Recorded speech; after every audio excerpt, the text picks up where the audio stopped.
بسم اللہ الرحمن الرحیم۔ السلام علیکم۔ نماز کی اہمیت کیا ہے؟ اللہ اور اس کے رسول صلی اللہ علیہ وآلہ وسلم پر ایمان لانے کے بعد، یعنی اللہ کی توحید وحدانیت کی گواہی دینے اور رسول اللہ صلی اللہ علیہ وآلہ وسلم کی رسالت کو ماننے کے بعد، دین اسلام میں جو اہم عبادت ہے، جو فرض ہے، وہ نماز ہے۔ مسلمانوں پر 5 نمازیں فرض ہیں۔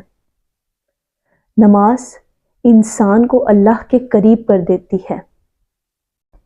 اگر کوئی انسان پورے دھیان کے ساتھ، خشوع و خضوع کے ساتھ نماز پڑھتا ہے تو اس کے کیا فائدے ہوتے ہیں؟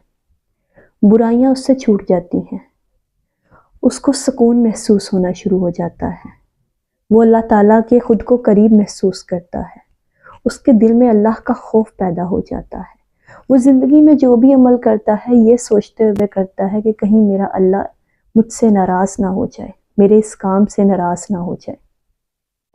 اسی لیے جتنے بھی فرائض ہیں ان میں سب سے اہم فرض جو ہے کلمہ توحید کے بعد وہ نماز ہی ہے، اور یہ رسول اللہ صلی اللہ علیہ وآلہ وسلم کا دستور بھی تھا کہ جب کوئی آپ کے پاس اسلام قبول کرنے کے لیے آتا تھا تو آپ صلی اللہ علیہ وآلہ وسلم اس سے نماز کا عہد لیا کرتے تھے۔